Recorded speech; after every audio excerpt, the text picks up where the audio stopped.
The Lost Stradivarius by John Mead Faulkner, dramatized by Jeremy Front, with original music by Ilona Serkach.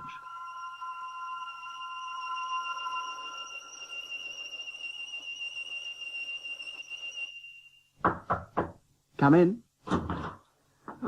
Excuse me, Mr. Maltravers. I was going to turn down your bed, but if you're busy, I'll come back. No, that's quite all right, lad. And there's some post for you, sir. Oh, thank you. To Edward Maltravers, Christchurch, Oxford. My dear Edward, it was your father's dying request that certain events which occurred in his last years should be communicated to you on your coming of age. Much of the narrative has been exceedingly painful to me to write, but I feel it is better that you should hear the truth from me than garbled stories from others who did not love your father as I did. Your loving aunt, Safia Maltravers. Your father was born in 1820 at Worth, Maltravers. In the autumn of 1839, when he was 19 years of age, your father went up to Magdalen Hall, Oxford. He soon made the acquaintance of Mr. William Gaskell, a very talented student at New College, and a more than tolerable musician. From earliest boyhood, your father had been passionately devoted to music, and had attained a considerable proficiency on the violin. In May of 1842, Mr. Gaskell returned from a visit to Rome, full of enthusiasm for that ancient city. And did I tell you I had piano lessons from a celebrated professor? It was the first thing you told me, and the third, and the fifth. Yes, well, I'm sorry, John. I've talked about nothing but this trip since my return. My dear William, your descriptions are so vivid that I shan't have to go to all the expense and inconvenience of actually travelling to Italy myself. Well, whether or not you go to Italy, I have brought a little Italy back to Oxford. What's this? It's an antique manuscript I found. It's in the Italian style, and, yes, here are some examples set for piano and violin. It's a beautiful volume. What is the coat of arms? I've no idea. Some family crest or other. Graziani. The composer, yes. Oh, the time. I've never heard of Signor Graziani. Let's play some now. John, please don't think me rude, but if I don't go now, I'm likely to be gated. Goodness, yes. You look over the manuscripts. Perhaps we can try some out tomorrow. Very well. Now, hurry. Yes, good night, John. The night was unusually warm, with a moon near the full, and John sat for some time in a cushioned window seat. Then, taking up the book bound in soiled vellum, he turned to a suite entitled L'Areopagita. Almost mechanically, he put the book on his music stand and took his violin from its case.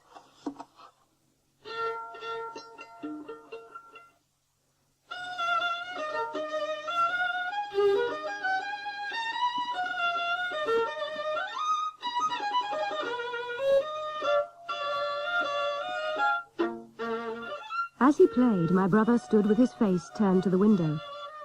So absorbed was he that he did not immediately turn when he heard a creak as someone sat down in his large wicker chair.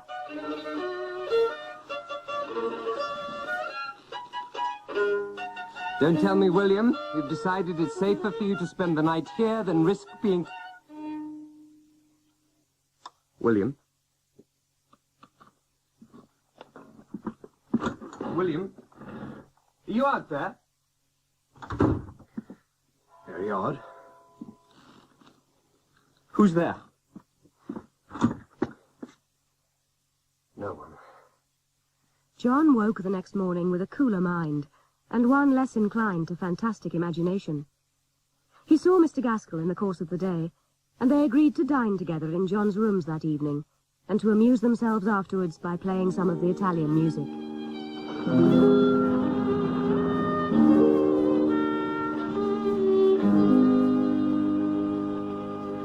Bravo! Oh, I don't know. Nonsense, that was a splendid effort, and all read from sight. Well, I must say, Signor Graziani is a hard taskmaster. A little more port.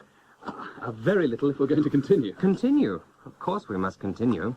It's the Galliarda next. Yes, and it looks as though a fellow needs a clear head and a steady hand. Ah, but it's worth the effort. In that case, play on.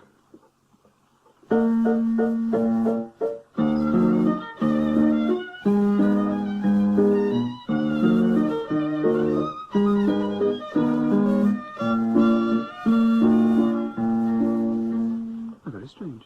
Strange. Yeah, I thought I heard someone sit down in that chair just after we began to play. I noticed a similar effect last night.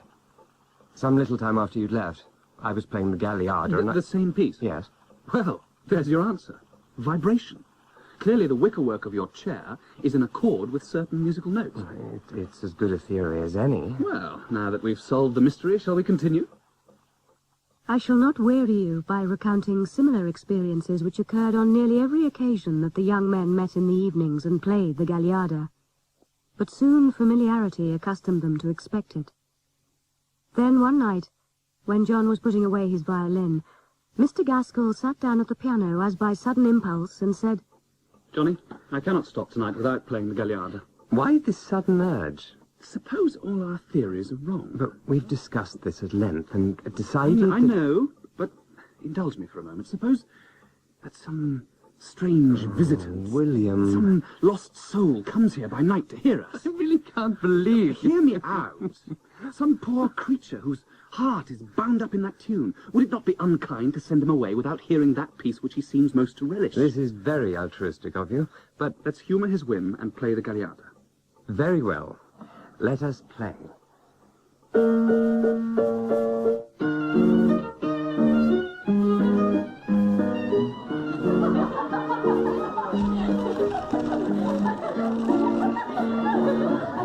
Ah, leggiado musica da camera. Vivacissimo. John? Are you unwell? My eyes... The light is dim, but you seem... It was becoming difficult to follow the score. Are you quite sure that's all? Yes, I simply felt a little faint.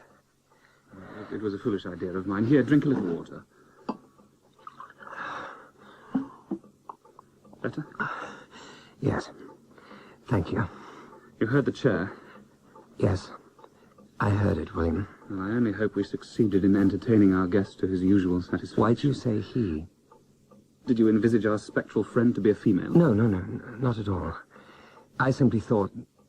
Well, I thought perhaps you had some visual evidence to prove it was a male.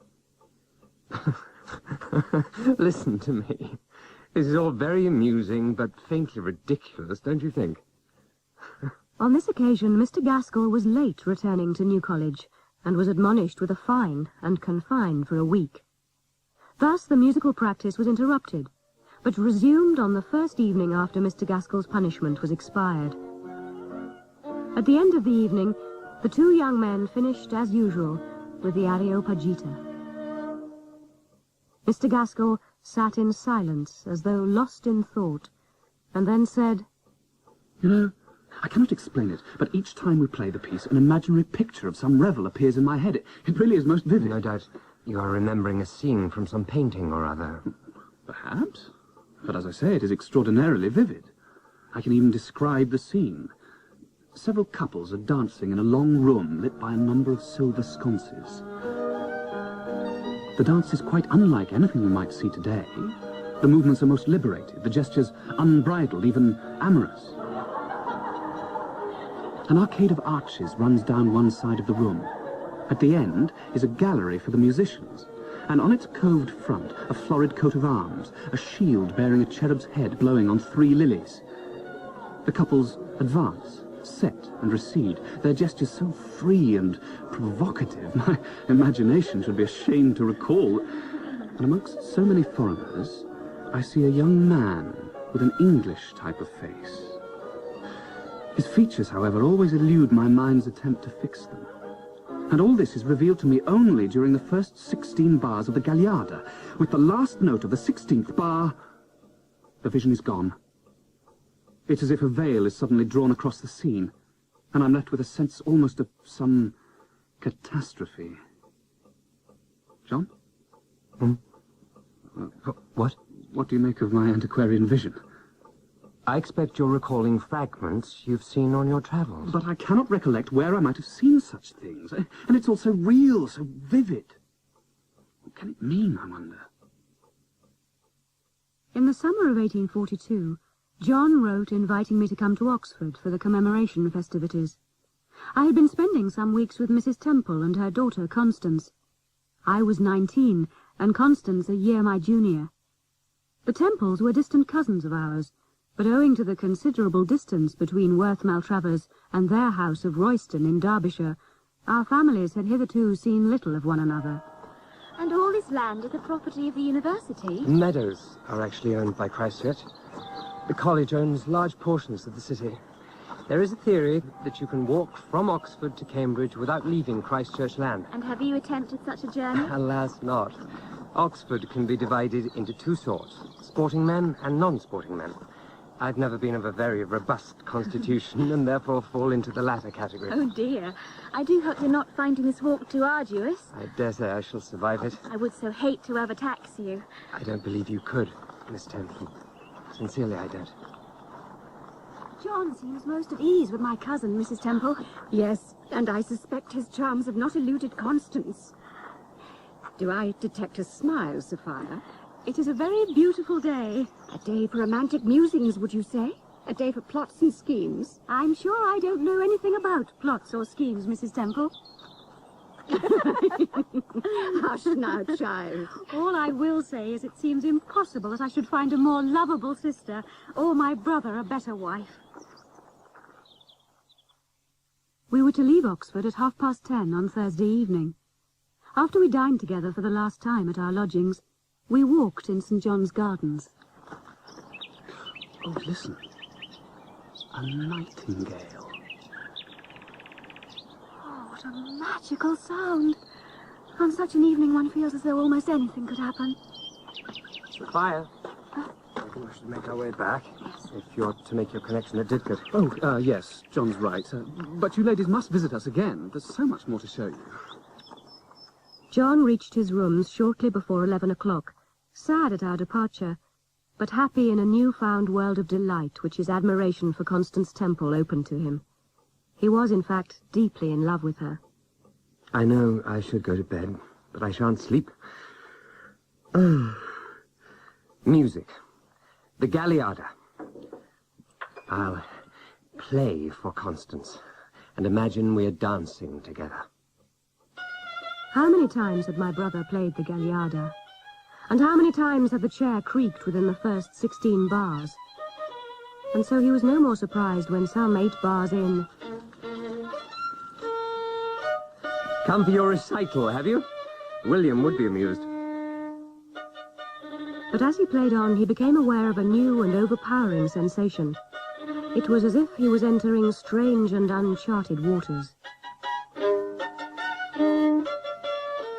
At first it was a vague feeling, so often experienced by us all, of not being alone. Still, he did not stop playing. Come now, John. You are alone. It's simply the potency of the music. There is nothing to fear. In a few seconds, the impression of a presence in the room became so strong that he was actually afraid to look round. But in another moment he felt that he must see what or who this presence was. Without stopping, he slowly turned.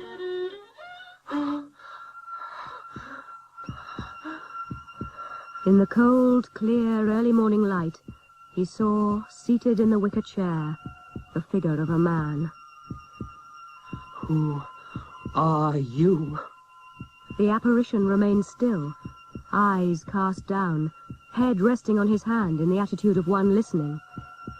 He was perhaps 35 years of age, with a long oval face and high forehead. His hair was brown and brushed straight back off an exceptionally pale and bloodless face. Dear God, help me. John could not look away, yet equally he could not move, paralyzed with a fear, a terror he had never before known. There was something dissolute about the man, an air of corruption betrayed by the sunken eyes and hollow cheeks. In the name of God, what is this creature? Even his clothes indicated a life of decadence. The long cutaway coat embroidered with gold, the white satin waistcoat figured with rose sprigs, shoes of polished black leather with heavy silver buckles. Are you a projection of my imagination, or have I lost my senses? As my brother gazed at him, the phantom put his long white hands on the arms of the chair to raise himself. And still keeping his eyes on the floor, he walked towards a bookcase at the side of the room farthest from the window, and as he reached it, vanished. Not gradually, but like the flame of a candle, snuffed out. And when he reached this end of the bookshelf, gone, vanished. What vexes me is, if this man, or spirit of a man, has been sitting here night after night, why have we not both been able to see him? Believe me when I say you would not wish to see him. I think it is because our minds were dull and obtuse. Then why did it make its presence known to me last night? Because last night you were driven by an elevating force, the force of strong passion. You've confided in me your love for Constance and your deep sadness at her leaving. True. Well, this, combined with the power of the Galliarda, so exalted your mind that you became endowed, as it were, with a sixth sense. Come now, William, sixth sense? Whatever you want to call it. A heightened perception, which enabled you to see that which had previously remained invisible. And there is probably some link between this air and the history of the man you saw last night. What say we try a little experiment? Experiment? Let's play the Galliarda. I don't know, William. I'm not at all sure I'd welcome a repeat performance of last night. Come along, John. After all, this is our last opportunity of playing together for months. Very well. Excellent. John was very agitated, and as he commenced the Galliarda, his hands trembled so that he could scarcely play.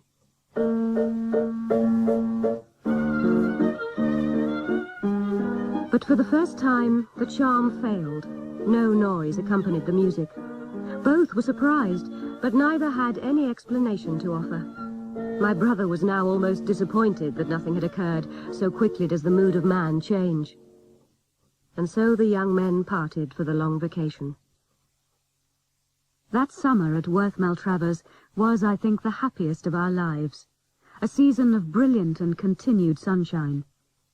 But none could guess that the small cloud seen in the distance was later to rise and darken all our days. John hired a small cutter yacht, the Palestine, in which he and I made many excursions, visiting Weymouth, Lyme Regis, and other places of interest on the south coast. I should like to take you into my confidence on a matter of extreme delicacy, Safia. Oh, you intrigue me. I believe I am in love with Constance Temple. But that is no secret. Indeed. I'm sorry, John, but your affection for each other was quite apparent during our visit to Oxford. Do I gather that you believe Constance's feelings to be reciprocal? I should be very surprised if you did not find a certain level of attachment from dear Constance. Mrs. Temple and I both recognized a compatibility. I see you have discussed my affections with Mrs. Temple, too. She is as fond of you as I am of Constance. So, you really do like Constance? I think of Constance as the dearest of sisters, and if you should marry... Safia! If you should marry, I cannot think of a happier union. But John's mood was not to remain so sanguine. I knew my brother to be intense and at times withdrawn, especially when immersed in his music. But up until this point I was blissfully ignorant of the dark secret which had been troubling him. Do you believe in spirits, Sophie? I believe in the life everlasting, and I believe in the survival of the soul after the extinguishing of the physical life. There is something I feel I must confide to you, but which you may find distressing. If I tell you, you must promise to keep it a secret. I will tell no one, I promise. Very well. The relief in my brother's countenance was tangible as he unburdened himself of his experience. But I cannot describe my feelings of anguish and horror when he told me of the appearance of the man. Though he had never even given me any description of the melody of the Galliarda, I felt certain that he not infrequently played it. Then, one wet afternoon in October, a week before he was to return to Oxford, John walked into the drawing-room where I was reading. Sophie, in all the time I've been here, we have been most negligent. How so? We have not played a note of music together. John took up an oblong music book bound in white vellum, placed it upon the desk, and proposed that we play a suite by Graziani. I knew at once that he meant the Areopagita. Why do you wish to play this, of all pieces? It's very beautiful. But does it not carry with it unfortunate resonances for you? I really think we have nothing to fear at Worth. And if I'm not afraid, why should you be? Very well, if you're so eager to play this piece. Oh, good. I'm certain you won't regret it. Here we are. It starts here. But I was so alarmed at the possibility of any evil consequences ensuing that when we commenced the Galliarda, I could scarcely find my notes. John stood looking out of the window across the sea. I had taken the copy of Graziani's suites off the desk, and as I closed it, a streak of evening sunlight fell across the room and lighted up a coat of arms stamped in gilt on the cover. A shield bearing a cherub's head blowing on 3 lilies. The coat of arms which John had told me Mr. Gaskell had pictured as hanging on the musician's gallery of his phantasmal dancing room. On the 12th of October, John returned to Oxford. Oh, these medlars are delicious. Safia sent them to me. They're from our tree at Worth. And very good they are, too. Now, tell me, what has changed in here? Changed? Yes, there's something about the room. Oh, the bookshelves. God, you've had them moved. Yes. I discovered that the binding on one of my books was nearly ruined. A rather beautiful volume of Plato, as it happens. By what cause? Lack of forethought. Some member of the college authorities saw fit to place the bookcase directly in front of a chimney flue. Ah, indeed, William. You may well say ah. Well, that explains the acoustical improvement in the room. Earlier, when we played the Galliarda, there seemed to be an echo, almost as if someone in an adjacent room was playing the same air. There was something I did notice. Yes? A distinct lack of creaking from the wicker chair. Yes, of course. Do you think our visitor has tired of our playing? Let's hope so. Talking of the Areopagita, have you looked closely at the cover of the music book? If not, do so now, and tell me what you see. Mm-hmm. Good Lord. Is that not the coat of arms you described to me? The one you imagined seeing in your antiquarian scene? It is. It was Safia who made the connection. Oh, John, you didn't relate that idle tale to your dear sister. I'm afraid I did. But I did not refer to it as an idle tale, nor do I think of it as such now. After Mr. Gaskell left, my brother pulled the large wicker chair in front of the fire and sat there looking at the glowing coals, thinking of his beloved Constance. As the firelight danced on the panelled wall, he noticed a badly hung picture placed where the bookcase formerly stood. He had forgotten, as he got up to alter it, that this was the precise spot where, 4 months earlier, the mysterious man had disappeared. Now, let's see if that's straight. Not quite. Just up a little to the left and... What's this? Feels like a hinge. If I can just... It is. It's a tiny door hinge. Where's my pocket knife? Now, if I can...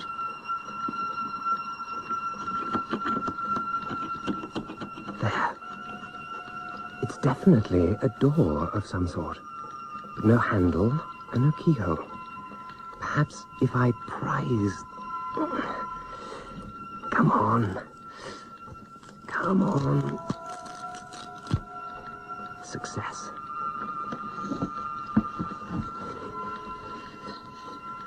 Good Lord.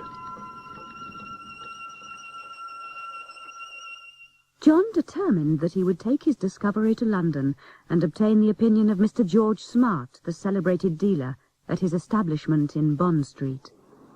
What have we here?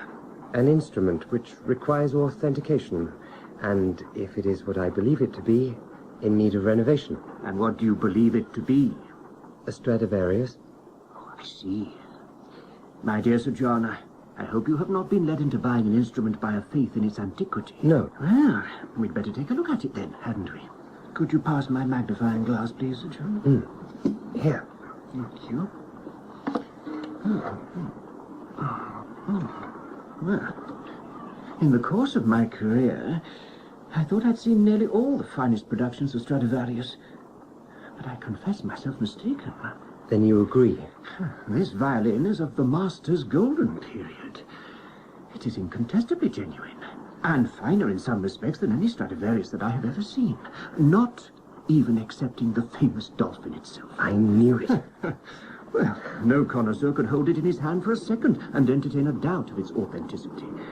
This violin is an exceptional instrument, Sir John. Exceptional. I am correct in thinking that you have recently come of age. You are? And is this an heirloom, perhaps? I discovered it whilst rummaging through an old cupboard. Oh, extraordinary. Must have been hidden there for years. Oh, indeed, indeed. It is a testament to the value of rummaging. Can it be restored to its former glory? Oh, yes, yes. The interior appears to be in a strictly original state. The label is perfect. But if I'm not mistaken, I can see something higher up on the back which appears to be a second label. I've never seen an instrument with two labels. There. Now, this is the main and authenticating label. Antonius Stradivarius Cremonensis Facebat, 1704. The hand is remarkably clear. Yes, the ink seems scarcely dry. But can you see this smaller label? Just. The writing is rather faded and hard to make out. That is the hand of Antonio Stradivarius himself. Can you be certain it's his hand? Oh, yes, it is easily recognizable. Porphyrius Philosophus. There was a pagan philosopher, Porphyry. I cannot say. But did he not write a treatise against the Christians? I bow to your greater knowledge. If you'll leave the instrument with me, I'll give it due care and attention and ensure it's being properly strung. In the second week of December, John returned to Worth for the Christmas vacation. His manner appeared distant and secretive. At times I was content to believe that his thoughts were with Constance. At others, a dazed air which I observed, particularly in the morning, raised in my mind the terrible suspicion that he was in the habit of taking some secret narcotic. Under these circumstances, it was a great relief to me to receive a letter from Mrs. Temple inviting us both to spend Christmas and New Year at Royston. This is a most agreeable party, Mrs. Temple. Thank you, my dear. Oh, dear, I do hope the new roof can withstand a storm. I should so hate to see all these handsomely dressed young men and women drenched by rain. I very much doubt whether anything could dampen their spirits this evening. And you, my dear Sophie, are you not dancing? Unlike some young ladies, I do not have a very great aptitude on the dance floor. I find that difficult to imagine. Excuse me, Miss Maltravers, I believe. You have the advantage over me, sir. Captain Swetnam at your service, ma'am. I wonder, would you grant me the honor of a dance? Well, Of course you would, my dear. Very well, Captain Swetnam.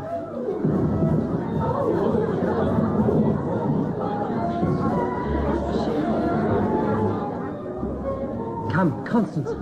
We'll gain a clear view of the lightning picture gallery. Shall I call a servant to bring some candles? No! The darker it is, the better we will see the lightning. There! I told you! That was close. That 1, 2, 3, 4, 5, 6, What are you doing? 7, 8. That was closer. Count. 1, 2, 3, 4, 5. John!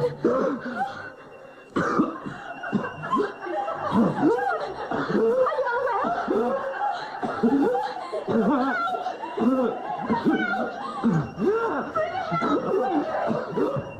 No! No! No!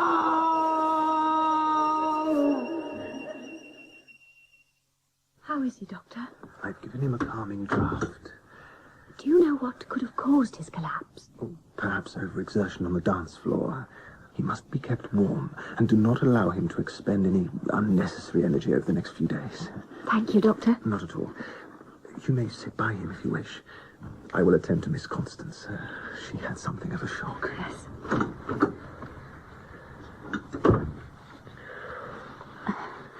Sophie. Oh, shush, John. You must rest. Sophie, I must speak to you. An hour ago, when I was sitting in the picture gallery with Constance, we'd been watching the lightning. When the storm had passed, it had been my intention to ask her to become my wife. Oh, John. Before the opportunity arose, there was a brighter flash than all the others, and I saw, standing in the gallery as close as you are now, I saw the man I told you about at Oxford. John, you are unwell. This very evening you have suffered a nervous collapse. Rest now, and tomorrow we shall... Dearest Sophie, I know what I have seen tonight, and what I saw last summer at Oxford are not phantoms of my brain. If I am not to believe the evidence of my senses, it were better at once to admit my madness, and I know I am not mad. Of course you are not. You must banish such thoughts immediately. Very well. Let us consider what such a manifestation could portend. He was exactly as I saw him in my rooms. The same pale, waxen face, the same sneering mouth. Shush now. It was as if he had been standing, listening to what we said. Did Constance see him? I do not know. I think not. You are wondering why he only appears to me.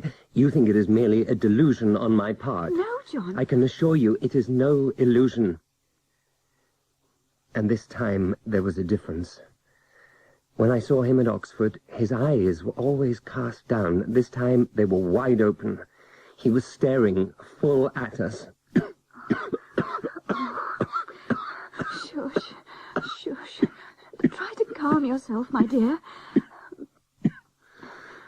We must trust in God. I'm sure that so long as we're not living in conscious sin, we shall never be given over to any evil power. I love Constance, Sophie. Oh, shush, I know. I would not have any harm come to her.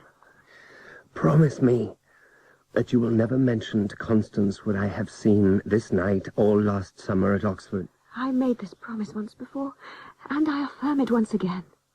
Thank you. Now, close your eyes and rest. The next morning, the doctor's verdict was grave. John was suffering from a brain fever, and his condition afforded cause for alarm. It was a winter's morning, with some snow falling and a high wind. I roamed restlessly about, and at last found my way to the picture gallery, which had formed the scene of John's adventure on the previous night.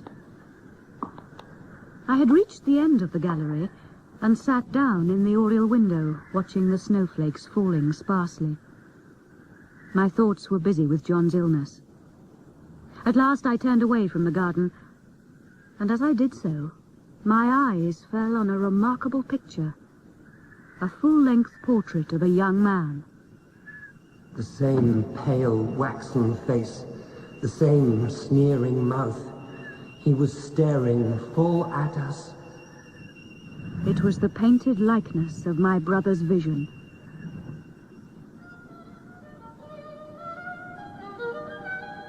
After the first intense surprise had subsided, I experienced a feeling of great relief, for here was an explanation of my brother's vision of last night.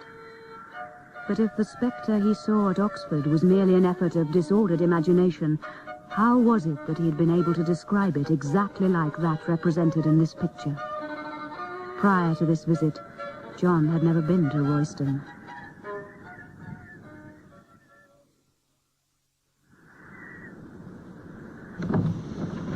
Sophie? Oh, I'm sorry I startled you. Is there news of John? Is something the matter? No news, my dear. Whose portrait is this, Constance? It's a very striking picture. Yes, a splendid painting of a very bad man. His name is Adrien Temple. He once owned Royston. An ancestor? Unfortunately, yes. Oh, it's very cold in here. Oh, come to the drawing room and we'll order some tea. Though I said nothing more at the time, I remembered what my brother had said, that in the presence of this man he felt himself brought face to face with some indescribable wickedness. John's condition was deemed to be serious enough for him to be denied any visitors, and the doctor said that under the most favourable circumstances, a period of some weeks must elapse before he could be moved. Oh, Sophie, you've found the portrait of our reprobate ancestor. Yes.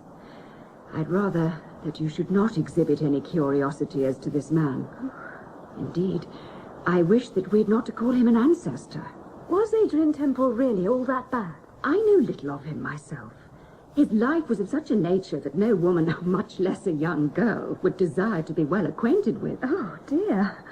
I see that your curiosity remains unabated. Great villains are always intriguing.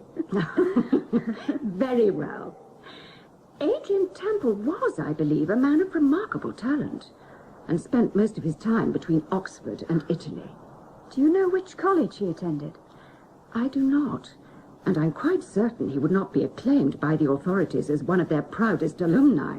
But he lived at Royston. He visited occasionally. He was last heard of in Naples. It is believed that he succumbed during a violent outbreak of the plague, which took place in Italy in the autumn of 1752. Did he not possess even one virtue? The only good trait that has been handed down concerning him is that he was a masterly musician. You will notice in the portrait his hand rests upon a musical manuscript. Oh, yes. Yes, I see. And what was his instrument? The violin. Yet, even that he put to the basest of uses. My dear, are you unwell? Sophie? Yes? Oh, forgive me, My dear girl, you look quite pale. I'm probably in need of a little fresh air. I will ask Constance to walk with you. One more question.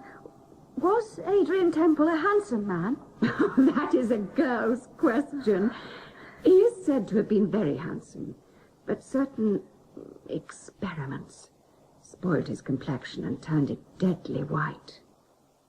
I dare say it will not surprise you, Edward, as indeed it did not surprise me, to discover that the musical manuscript which lay beneath the subject's long, pale hand represented the opening bars of the Gagliarda from Graziani's l'Areopagita suite.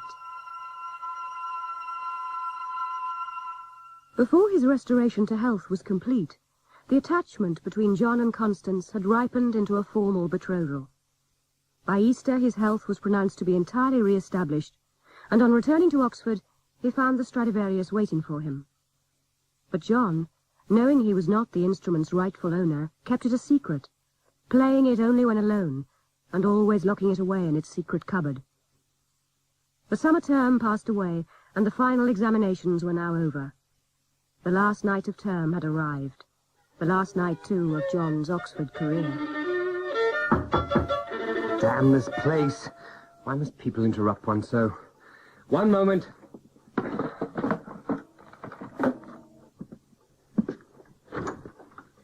Johnny. Oh. Hello, William. I was passing down New College Lane when I heard you playing the Areopagita. Indeed. Well, your playing sounded better than ever. I mean, your musicianship has always been... Oh, look here, I must have interrupted you. I'll go. No. Well, I came barging in here, and you clearly want to be alone. No, please, William. Stay a while. If you're sure. Yes, of course. You must forgive my manner when you arrived. My mind was elsewhere. Oh, I quite understand. The truth is, all day I've been afflicted by the most melancholic and nostalgic thoughts about Oxford. And amongst my happiest memories are the hours spent with you in this room, playing music. Let me enjoy the pleasure of playing with you once more in Oxford. You must have practiced the violin diligently of late. As I came along, I was spellbound by your music. William... How about the Areopagita suite? William, will you be terribly offended if I decline? Oh. Well, no, not at all. If you'd rather... These last few days have been very taxing, and I feel somewhat fatigued. Yes, of course. I do hope you understand. Naturally, I should be going myself. Things to pack away and all. Yes. Well, goodbye, John. Goodbye, William. I wish you every prosperity in your marriage. Thank you, and I hope you will find equal happiness one day. Do not entirely forget your old comrade. No. And remember, if at any time you should stand in need of a true friend, you know where to find him. Thank you, William. Oh, John, you have deceived a good and honest man. The The summer was spent by us in the company of Mrs. Temple and Constance, partly at Royston and partly at Worth Maltravers. It was impossible for my brother to conceal the Stradivarius violin from us, shutting himself up as he did hour after hour for the purposes of playing. He did not recount to us the story of its discovery, contenting himself with saying that he had become possessed of it at Oxford. None of us was aware of the enormous value attached to the instrument.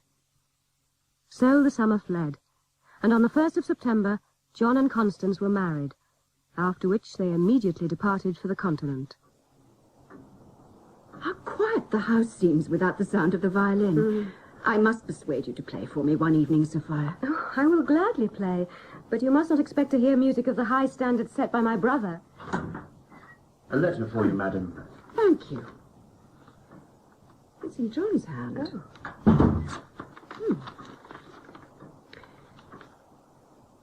Oh, they've journeyed through Basle to Lucerne, thence proceeding by the Simplon Pass to Lugano and the Italian lakes. Oh, how wonderful it all sounds. Oh. Is something wrong? No, it's just they have decided to go further south than they had first intended. The letter was posted in Rome, and they were moving on to Naples. I expect they wish to take full advantage of so long a journey. I have heard that the Neapolitan air is rather unhealthy. Jean sends his fondest regards to you, my dear, and says he will write again soon. After the first few weeks, we neither of us received any more letters from John. It was always Constance who wrote, and even her letters grew much less frequent. Ere long, we both perceived that her tone was more constrained and formal than before. I began to fear that all was not as it should be. October came and went, and still we had no intimation that their return journey had commenced. Then we received a letter from Constance, which very much alarmed us. My dearest mother and Safia, my apologies for the pause in our communication, but the events I am about to relate have fully occupied my time of late. John has been ailing with nervousness and insomnia. Though he is very much enamoured of Naples, I do not think that a continued residence here would suit his health, as the airs rising in the evening from the bay are unwholesome. 2 days ago, John suffered from a strange restlessness which increased after we had retired for the evening.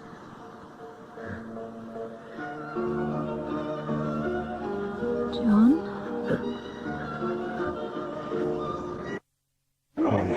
What is it, John? Ho fatto molto profoso. Oh, shh. Try to calm yourself. Il demonio. It's just a dream, my dear. Il diavolo.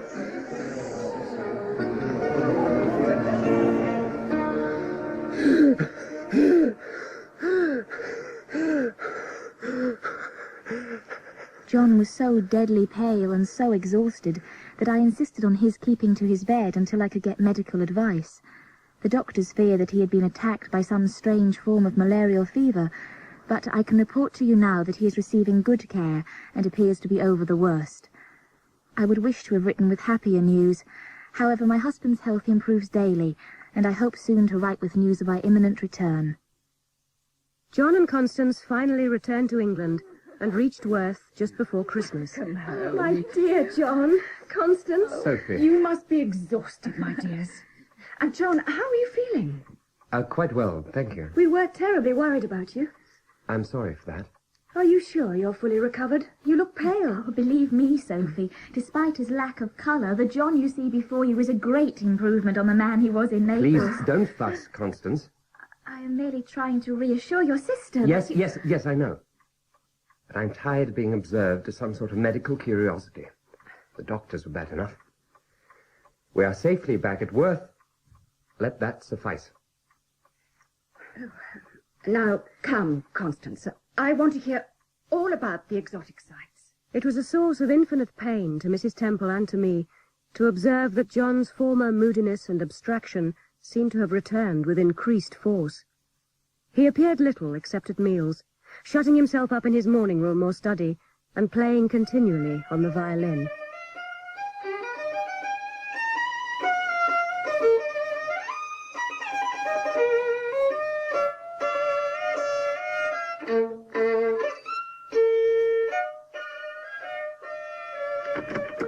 Locked. John, dear,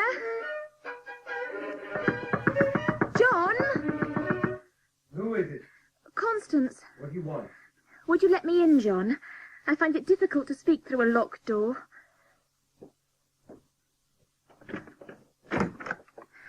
Thank you.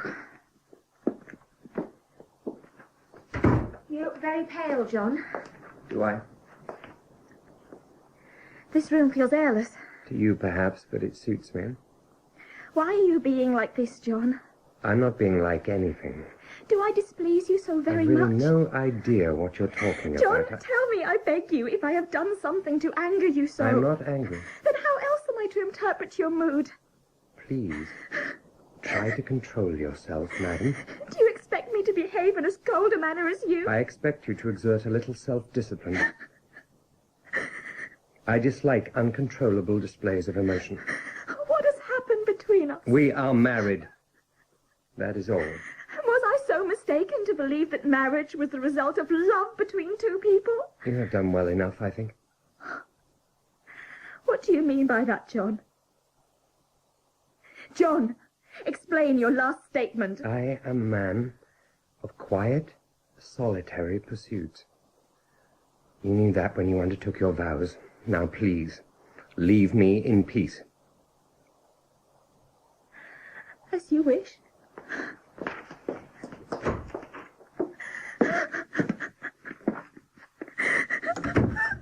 Constance! What on earth's the matter, my dear? Hush, Sophie. John must not hear us. Oh, he can hear nothing when he's playing. Now tell me what has upset you so. I cannot be disloyal. I see. All I desire is to be a good wife. I cannot understand why John rejects me in this way. I am truly sorry and ashamed that my own brother should mistreat you in this way. It is not always so. There are times when he can display the utmost warmth and tenderness. And then, such coldness, Sophie. How can a man's nature change so completely?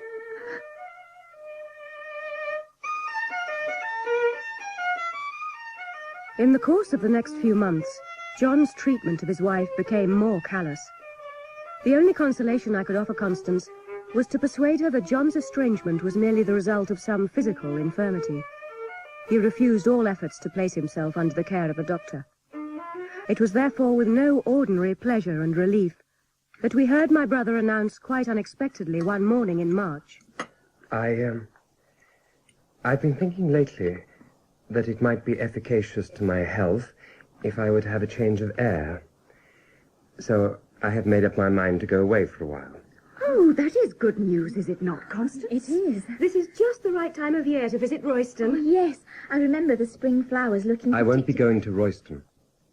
I feel I need a complete change of climate. I'll be leaving for the continent almost immediately.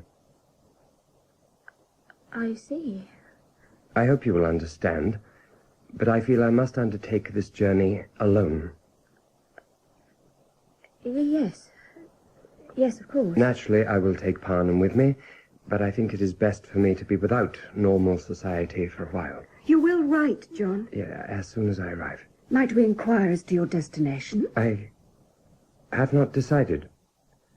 South is all I can say as yet. For nearly a month, we had no word of him.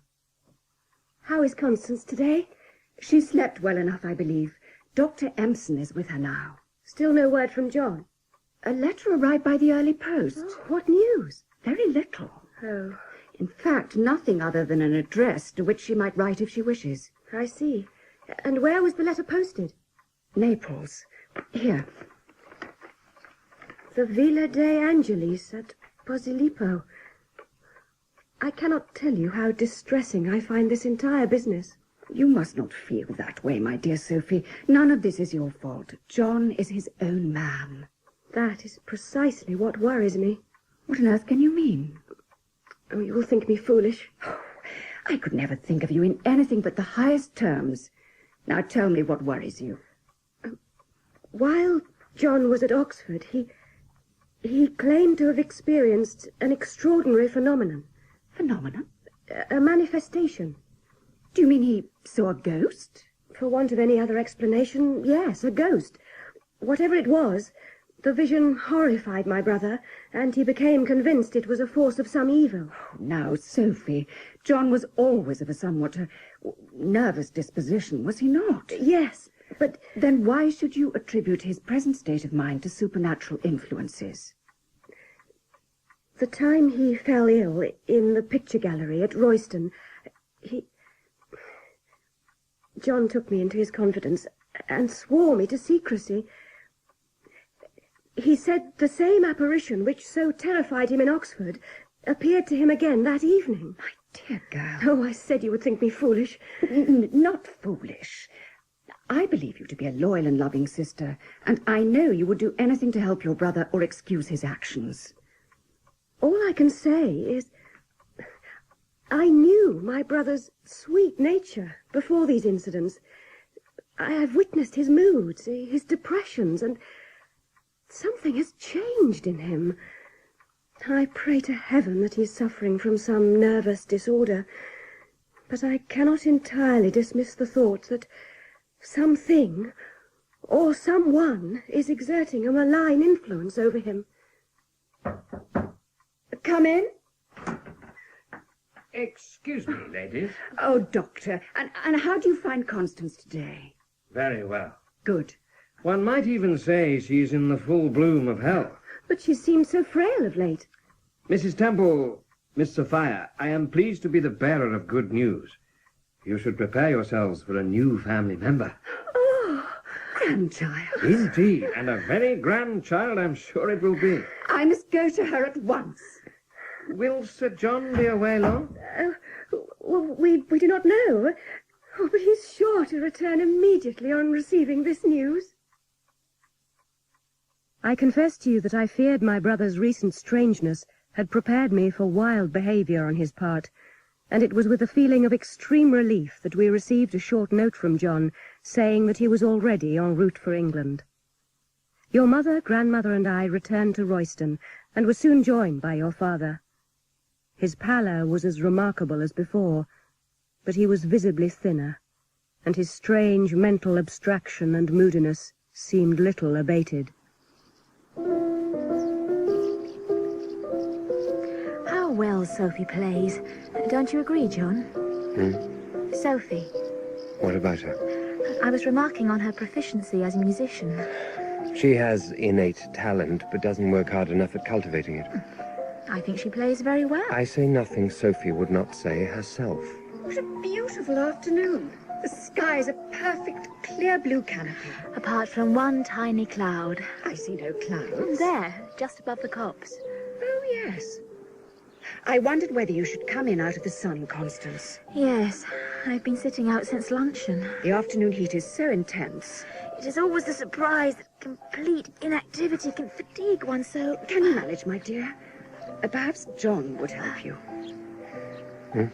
No, I can manage, thank you.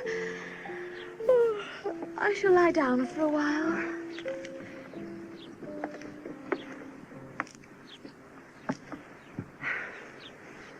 What are you reading, John? John? Yes? What are you reading? It's the work of the Neoplatonist philosopher Porphyry. Would you mind very much putting the book down for a moment? There. Thank you. Do you wish to speak, or did the lowering of the book suffice? Constance may be your wife, but she's still my daughter, and I still nurture a mother's desire for her offspring's happiness. You may think that your feelings towards her are none of my concern, but I think it is quite plain to see that she is not happy. Furthermore, she is in a most delicate condition. Now, I'm going to ask you a question, and I would like a clear, uncomplicated answer. Does Constance have a rival for her affections? No. Thank you. That is all I required. Needless to say, Constance knows nothing of this conversation. Good afternoon. You are right. Right? My feelings for your daughter are none of your concern. There is no need. However, I wish no unhappiness for Constance. I will endeavor to interfere as little as possible in her daily affairs, but in return I need quiet and solitude for my studies. I'm sure she will respect your wishes, John. I'm sure we all shall.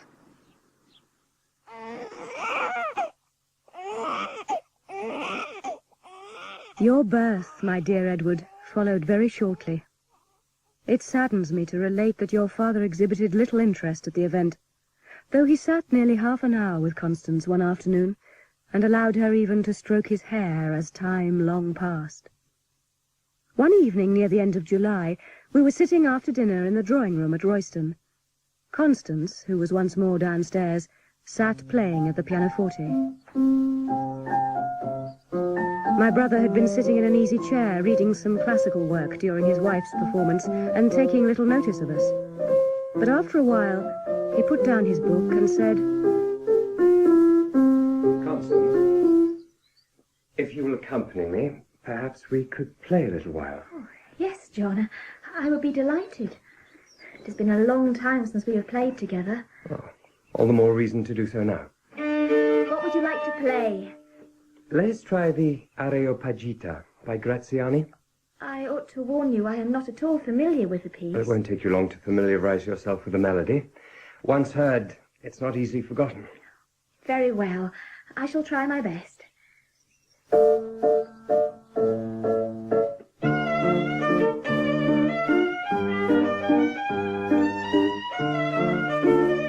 No, never mind. Keep going. Oh, no, keep going. No.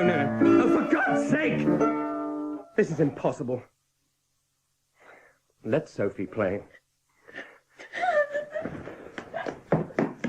John, how could you? I'll go to her. I never thought to hear my brother speak to anyone in such a manner, let alone his own dear You wife. don't understand. No, I do not. I must go to her. Sophie! You should be ashamed of yourself. I am certainly ashamed of you. Sophie! Oh, John, what has become of you?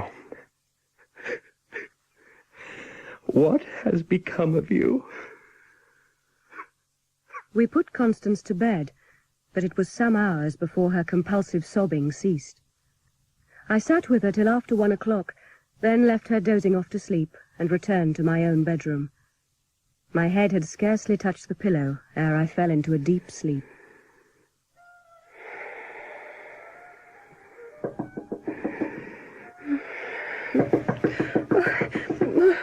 What is it?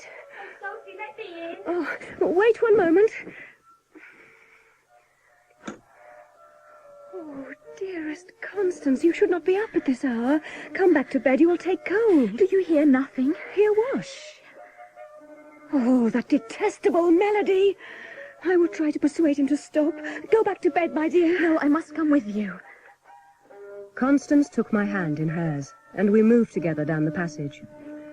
It was as if some irresistible attraction drew us towards the music. As we reached the end of the passage, the air of the Gagliarda grew more and more distinct. It appears to be coming from the picture gallery. Turn back now, Constance. No. John is your brother, but he is my husband. Whatever we must face, we face together. We crossed the landing, treading carefully and silently. We hesitated before the door to the gallery. Then I reached out my hand and grasped the handle. Sophie! Oh, he appears to be in some sort of trance. He's sitting in the same place as on the first night when he told me how he loved me. He did not see us, and we made no sign, standing afar off in silent horror at the nocturnal sight. This was the first time I had realized how sunk were the hollows of his eyes, and how haggard his features had become. What is he staring at in that way? He kept his eyes fixed on something at the opposite side of the gallery. The portrait of Adrien Temple. Is he mad, Sophie? Do you think poor John is mad? Oh, Constance, come back to bed. We can do nothing. As we crossed the landing, Constance stopped and looked back for a minute with a heartbroken yearning at the man she loved. It was the last time she ever saw him.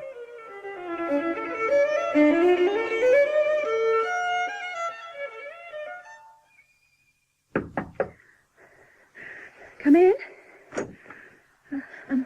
Excuse the hour, miss, but I found this note and I thought you'd want to see it straight away, seeing as it's in Sir John's hand. Oh, thank you, Susanna. What time is it? It's a little before 6, miss.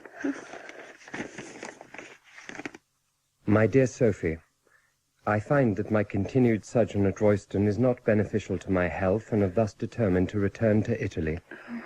If you wish to write, letters will reach me at the Villa de Angelis. I have instructed Parnham to follow with my baggage. Your devoted brother, John. Oh, it's not bad news, I hope, miss. The letter, miss. Do you know when my brother left? Oh, his valet said Sir John sailed his horse very early this morning and set out for Derby. The master told Parnham he'd be taking the early mail thence to London, miss. Do you know if he took any baggage with him? No, miss, no baggage. Just his violin case. Oh, of course, his violin case. Oh, thank you, Susanna. You may go. Yes, miss. A fortnight after John's departure, we removed to Worth, wishing to get some sea air and to enjoy the late summer of the south coast. Your mother seemed entirely to have recovered from her confinement, and to be enjoying as good health as could reasonably be expected under the circumstances of her husband's indisposition. But suddenly, one of those insidious maladies which are incidental to women in her condition seized upon her. Within a few hours of her first seizure, we all realized how serious was her case. Oh, how is she, Doctor? I was hoping that the danger period had passed, but alas not. She has developed symptoms of blood poisoning and is running a high fever. What can be done? Everything that can be done has been done. All we can do now is wait and pray. Is it possible to communicate with Sir John? Can the situation be that grave? It would be best to err on the side of caution. Within a week, poor Constance was in her coffin. It was not till the end of November that any word came from John, and then he wrote only 1 page, making no reference to his wife's death, but saying that he should not return for Christmas. I need not tell you the effect that such conduct produced on Mrs. Temple and myself. About the end of March, and quite unexpectedly, my brother's valet, Parnham, returned to Worth. I inquired of the master whether I had displeased him in some way or failed in my duties, but he said I had been an excellent servant. He simply no longer required the services of a valet. Tell me, Parnham, how would you best describe my brother's state of health? He is paler and thinner than when you saw him last. Oh, I would not have thought that possible. And in recent weeks I have seen him grow visibly weaker. Though I was sorely tempted to ask him many questions as to his master's habits and way of life, my pride forbade me to do so. And so spring passed, and summer was well advanced, when on the last morning of July I found waiting for me on the breakfast table an envelope addressed in my brother's hand. My dearest Sophie, come to me here at once, or it may be too late. I want to see you. They say that I am ill and too weak to travel to England. In haste, your loving brother, John. I think you must go to him at once, Sophie. I was feared you might feel resentful in the light of recent events. However I may feel, John is still your brother. Bring him back to Worth, my dear, and try to bring him back to the right way. I pray that I will be able to do so. I shall leave for Royston before your return. However ill he is, I dare not see John after all that has happened. I understand entirely. You rang, miss? We must pack immediately. We're to travel to Southampton and thence to the continent. Yes, miss. Hurry, Susanna. We must make haste. We took the short route by Marseille and Genoa, and travelled for 17 days without intermission. I had never been in Italy before, but my anxiety was such that my mind was unable to appreciate the beauty of the scenery. I can, in fact, remember nothing of our journey, except the wearisome and interminable jolting over bad roads and the insufferable heat. What's happening, miss? I really have no idea. It seems to be some sort of procession. Driver? I say, driver? Si, signorina. What is all this noise? Oh, my good Lord! What is it, Susanna? Oh, it's a body, miss. Body? There, look, they're being carried by those black-vested priests. It is not a body, my dear, merely a statue. Si, Nostra Signora della Grotta. What do you say? I said Our Lady of the Grotto. She must represent some local saint. Well, I cannot imagine a statue of St. Paul being carried round an English town with such a lack of respect. These people are different, Susanna. Their customs owe more to ancient heathen deities than to Christianity.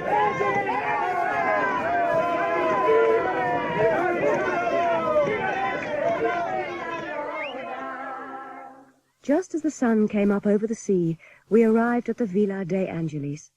I sprang from the carriage and, passing through a trellis of vines, reached the house. A manservant was in waiting. He spoke no English, but had evidently received instructions to take me at once to my brother, and led the way to an inner part of the house.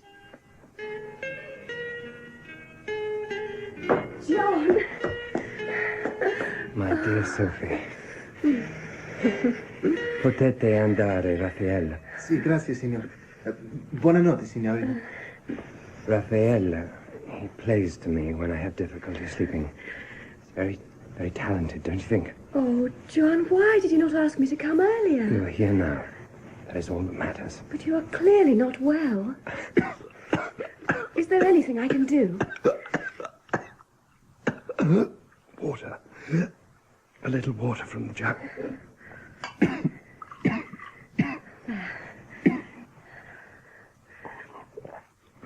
Please, will you allow me to see if there is an English doctor in Naples?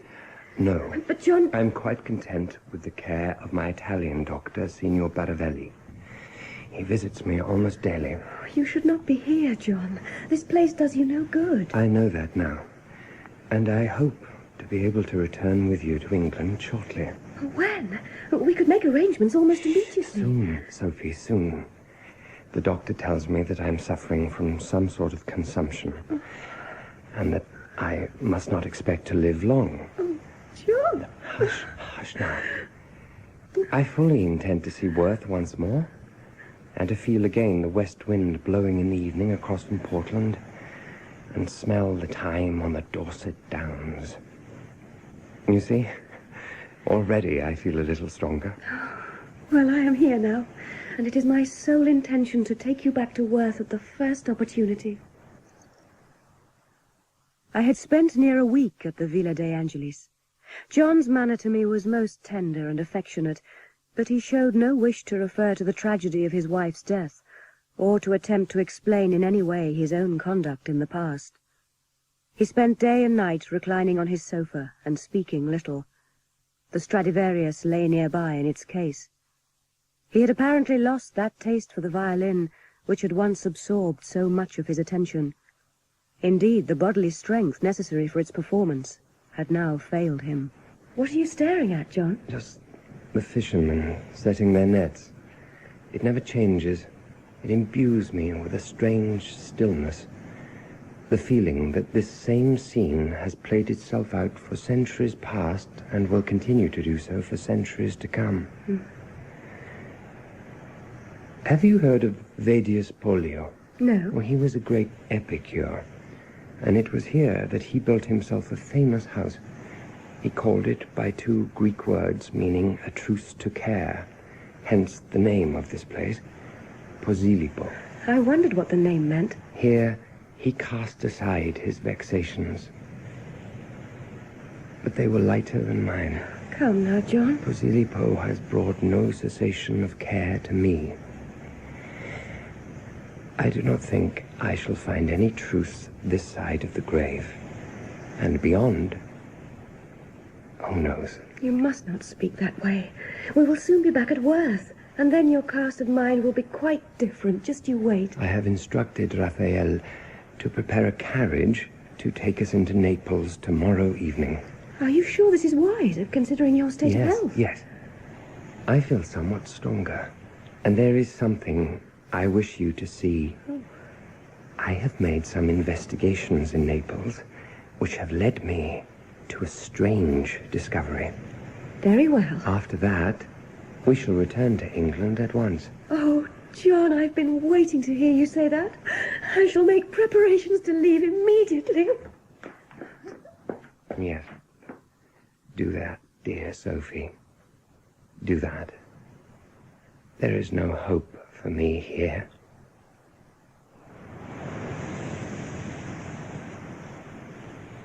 Shortly after 6 o'clock on the following evening, we left the Villa de Angelis. We had arranged a sort of couch in the landau with many cushions for my brother, and he mounted into the carriage with more ease than I had expected. I sat beside him, with Raphael facing me on the opposite seat.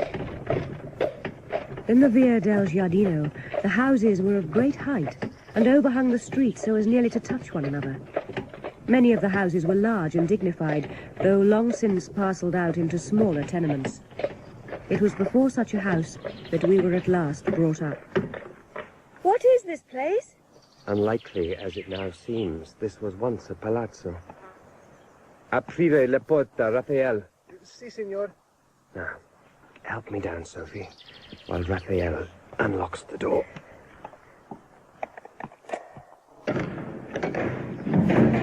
Come, Sophie. Follow me, but walk with caution till your eyes have accustomed to the gloom. Very well.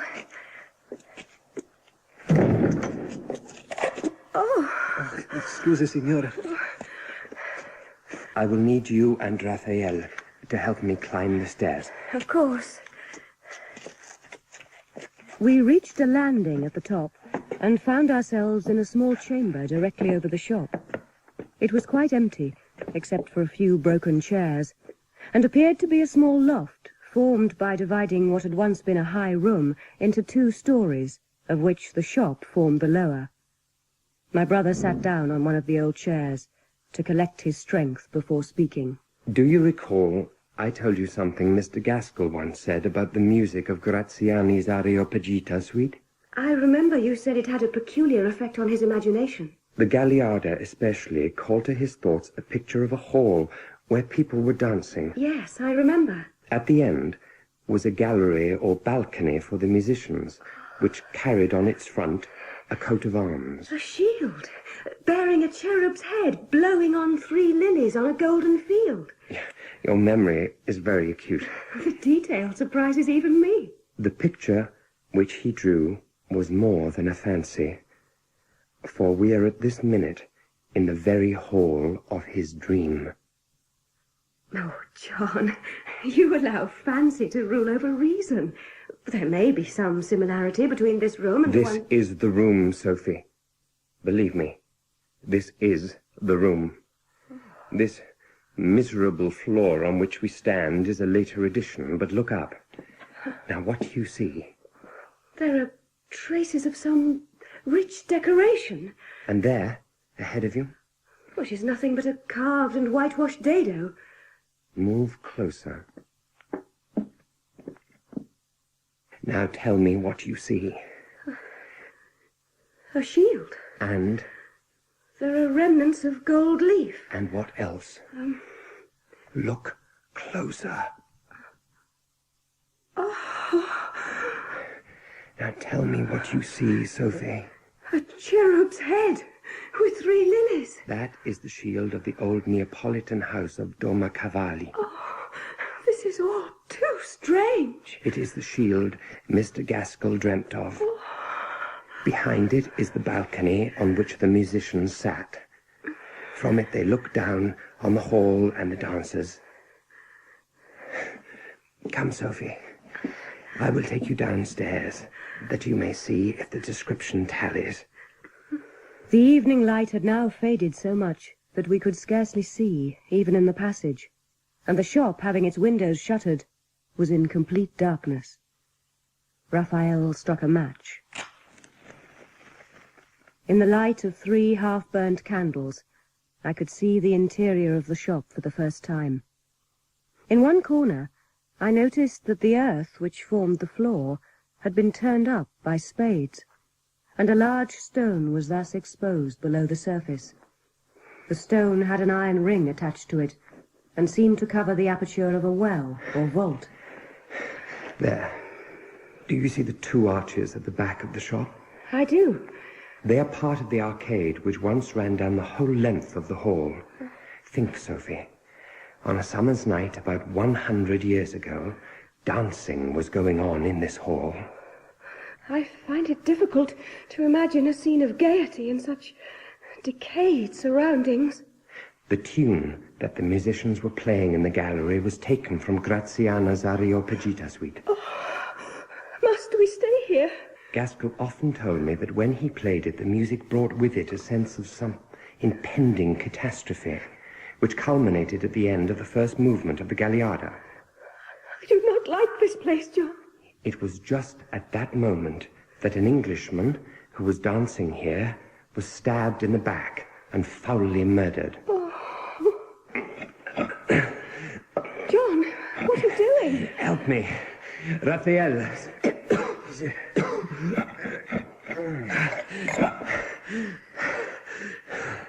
Now, come, Sophie. Follow me. Where to? What is down there? Follow me, and let this be an end to it. I do not know what it was I expected to see, but I had an uneasy feeling that I was on the brink of some evil and distressing discovery. There. At the foot of the stairs, I saw something lying as the light from the candles fell on it from above. At first, I thought it was a heap of dust, but on looking closer, it seemed rather a bundle of rags. As my eyes penetrated the gloom, I saw there was about it some tattered cloth of a faded green tint, and almost at the same minute, I seemed to trace under the clothes the lines of a human figure. What is it? It was a man. Oh, God, help us! Do you know whose bones those are? Let us go! Oh, release me, John. I cannot bear this. There are foul vapors here. That is Adrien Temple. After it was all over, they flung his body down the steps, and here he lies, dressed in the clothes he wore. Let me go!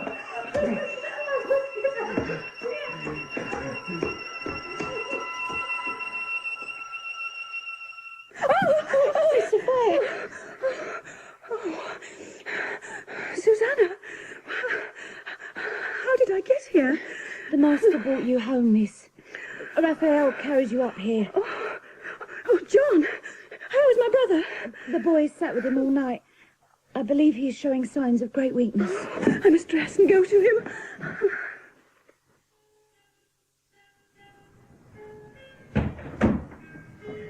John, are you unwell?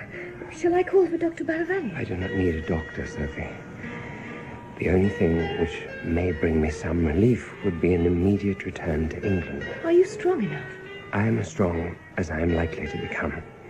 Raphael will return with us to England. As you wish. For the duration of our journey, John made no allusion to the incidents of the evening spent in the Via del Giardino, nor did I wish to renew memories of so unpleasant a nature. And so we returned home to Worth Maltravers. John's health improved very gradually, but still sufficiently to inspire me with hope that he might yet be spared to us. He never referred to his wife, his child, or to Mrs. Temple. I wondered at times if his illness had entirely blotted out from his mind the recollection of his marriage and of his wife's death. But one evening in early December, he called me to his room. You never show me my boy now, Sophie. He must be grown a big child. He's at Royston, under the care of Mrs. Temple. Yes. Yes, of course. If you would like to see Edward, I'm certain she would be glad to bring him down to Worth. Yes. Yes, I would like that very much. Good. I shall write to her at once. And where is Gaskell? Mr. Gaskell? Yes. Why does William never come to see me? Shall I write and ask him to visit? Would you be so kind? It would be good to see dear William once again. Mr. Gaskell's generosity brought him at once to our aid, and within a week he was installed at Worth Maltravers. Mrs. Temple replied to my letter saying that she hoped to bring you, Edward, to us at the new year. Your father seemed much pleased at the prospect of seeing his son. It was Christmas Eve, and I had gone to bed shortly after 12. It must have been near 3 in the morning when I found myself awake.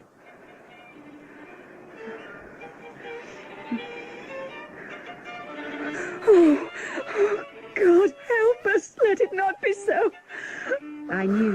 instantly what it was, and felt a choking sensation of fear and horror, as if an icy hand had gripped my throat.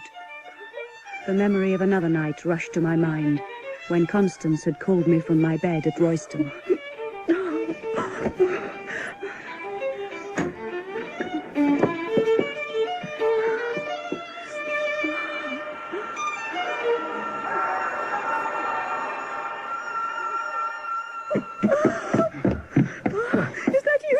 No, Sophie, it's William. I feared you might be alarmed. Did you hear it? John has been walking in his sleep. He managed to take up his violin and he was playing in some sort of a trance. Oh, but that sound, that was not a musical note. No, just as I reached him, something in the violin gave way. It was the discord caused by the slackened strings. I pray I may never hear the like of it again. The sound roused him at once. Control your alarm for his sake and your own. It's better that he should not know you've been awakened. You're right. Thank you, William. Good night, Sophie. Good night. Oh, and Merry Christmas.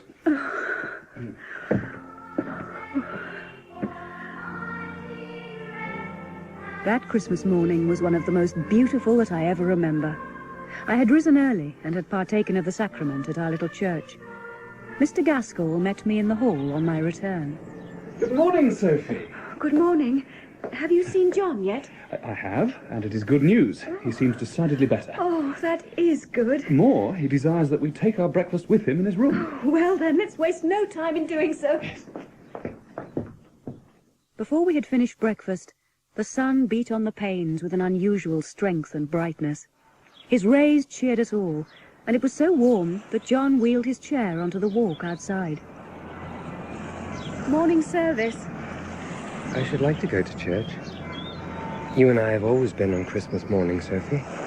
And Constance would have wished it had she been with us. Is something the matter?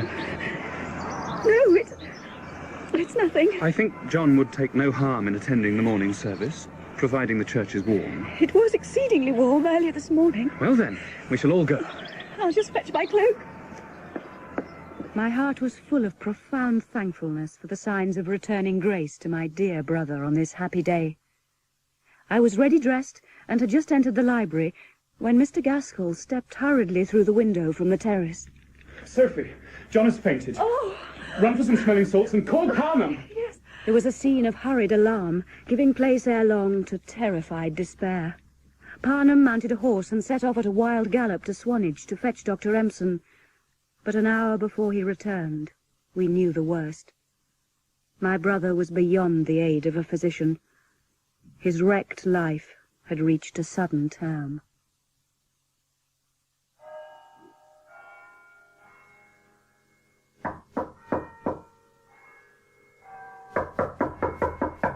Come in. What, Edward?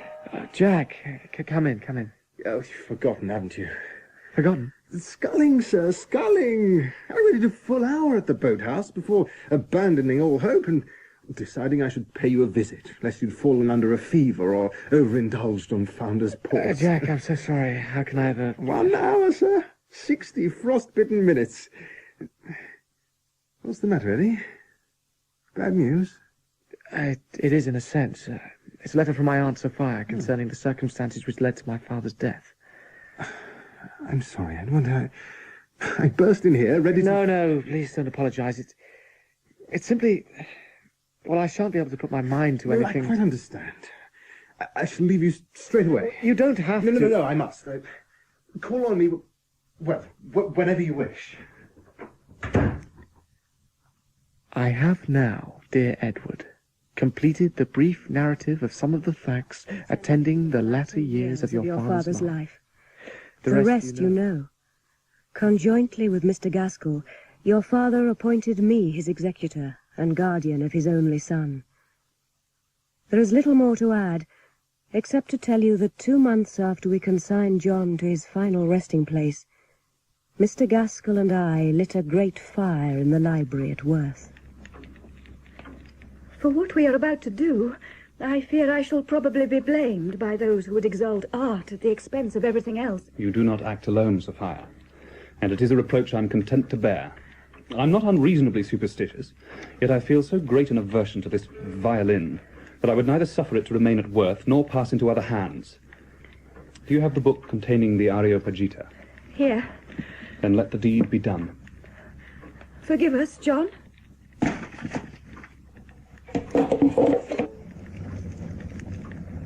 Mr. Gaskell and I stood by and watched the Holocaust. The bright flames jumped up and lapped it round, throwing a red glow around the violin.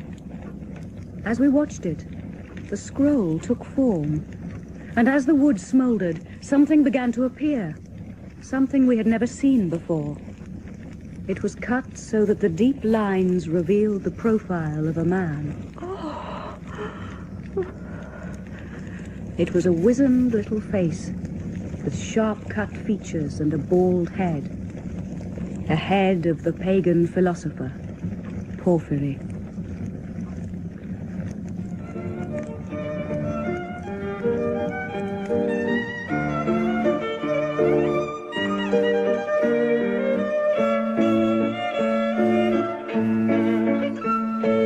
In the Lost Stradivarius by John Mead Faulkner, dramatized by Jeremy Front, with original music by Ilona Serkach, Paul Rees was John Maltravers, Patience Tomlinson Safia, Colleen Prendergast Constance, Joanna David Mrs. Temple, Nicholas Bolton William Gaskell, and Alex Lowe Edward. Other parts were played by Shirley Dixon, Joanna Munro, Chris Pavlo, Sean Baker, and Christopher Scott. The musicians were Wilf Gibson and Tony Stenson. The Lost Stradivarius was directed by Tracy Neal.